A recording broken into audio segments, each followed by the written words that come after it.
Hi everyone, I'm Emma, and you're on the Stories by Emma channel. Let's dive into some amazing stories. Don't forget to subscribe, like, and share. Thank you.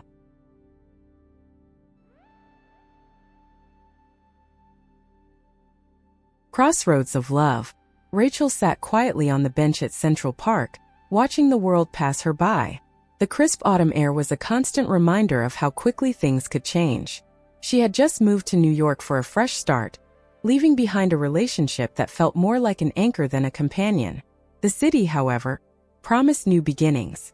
Jason, a marketing consultant, was rushing to his next meeting when he spotted Rachel. Something about her posture, the way she sat with her hands clasped, stopped him in his tracks. He hadn't been looking for love, but life had a way of surprising him when he least expected it. Their eyes met for the briefest moment, and Jason felt a pull he couldn't quite explain. He debated whether to approach her, unsure if it was fate or just another fleeting moment in the bustling city. But something inside urged him to walk over, despite his reservations. "Hey, mind if I sit here?" Jason asked, his voice soft yet confident. Rachel glanced up, startled but nodded slightly. As he sat down, the noise of the city seemed to fade away, leaving only the two of them in a pocket of quiet. Conversation flowed naturally, from work to dreams to heartbreak. Days turned into weeks, and their chance meeting at the park became a regular occurrence. They would meet after work, sharing stories and exploring the city together.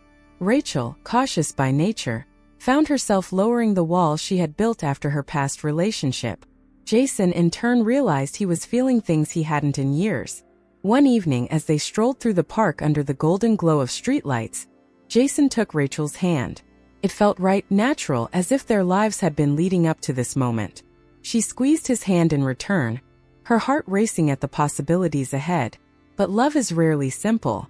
Jason's job was demanding, often pulling him away for long hours, and Rachel's fears from her past relationship began to resurface. She started to doubt if she was truly ready for something real, something that could hurt her again. Jason noticed the shift in Rachel, her growing distance. He wanted to ask her what was wrong but feared pushing her away. So instead he poured more of himself into his work, hoping that time and patience would fix what was slowly unraveling between them. One cold winter night, after yet another canceled plan, Rachel couldn't hold it in any longer. "I can't do this," she said, her voice trembling. "I can't go through this again." Jason, caught off guard, didn't know how to respond. He wanted to fight for her, but he also didn't want to repeat the mistakes of the past. They spent days apart, both consumed by their thoughts.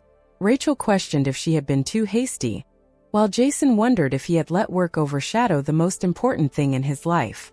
The city, once filled with promise, now felt heavy with uncertainty. After a week of silence, Jason showed up at Rachel's apartment with a single red rose. "I don't want to lose you," he said, his voice filled with sincerity. "But I also don't want to hold you back. If we're going to do this, it has to be together fully." Rachel hesitated, tears welling in her eyes. She had been so afraid of falling again, but Jason wasn't her past. He was here, standing in front of her, offering her the one thing she had been searching for: unconditional love. She took the rose, her fingers grazing his hand. "I don't want to be afraid anymore," she whispered. They embraced, and at that moment the fears and doubts melted away. The future was still uncertain, but for the first time in a long time, Rachel felt hope. Over the next few months they worked together to build something stronger. Communication became their foundation, honesty their guiding principle. It wasn't always easy, but the effort they both put in made their love grow in ways neither had expected. On a spring morning back at Central Park, Jason pulled Rachel close, looking into her eyes. "I'm all in," he said, with a smile that spoke of certainty. Rachel, with a heart full of love and trust, smiled back, knowing that this was just the beginning of their story.